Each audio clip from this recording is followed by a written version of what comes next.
પોલીસવાળા જોડે ગાડી દોવડાવી ફસાયા ધારાસભ્ય, વિપક્ષે મહારાષ્ટ્ર સરકારને ઘેરી। મહારાષ્ટ્રમાં ધારાસભ્ય સંજય ગાયકવાડ સાથે જોડાયેલો એક વિડીયો વાયરલ થઈ રહ્યો છે, જેમાં દાવો કરવામાં આવી રહ્યો છે કે એક પોલીસ કર્મચારી તેમની ગાડી ધોઈ રહ્યા છે। વિપક્ષના નેતાઓએ વિડીયો શેર કરીને મુખ્યમંત્રી એકનાથ શિંદે સરકાર પર સવાલ ઉઠાવ્યા છે। ખાસ વાત છે કે ઘટના એવા સમયે થઈ છે જ્યારે રાજ્યમાં વિધાનસભા ચૂંટણીમાં થોડા મહિનાનો સમય બાકી રહી ગયો છે। પૂર્વ કોંગ્રેસ ધારાસભ્ય હર્ષવર્ધન સબકલે પણ વિડીયો શેર કર્યો છે। સબકલેએ કહ્યું કે આ પોલીસ કર્મચારીના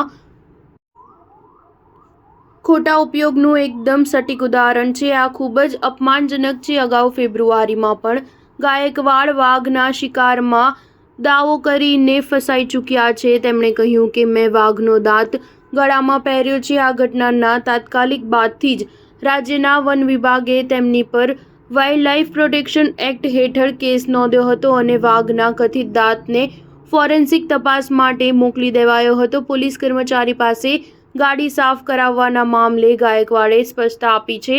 તેમણે કહ્યું કે નાસ્તો કર્યા બાદ પોલીસ કર્મચારીએ કારમાં ઉલટી કરી દીધી હતી। પોલીસ કર્મચારીએ જાતે જ કાર સાફ કરવાની રજૂઆત કરી હતી। કોઈએ પણ તેમને કાર સાફ કરવા માટે કહ્યું ન હતું। સ્ટાર ન્યૂઝ 7 હંમેશા સચ્ચાઈની સાથે।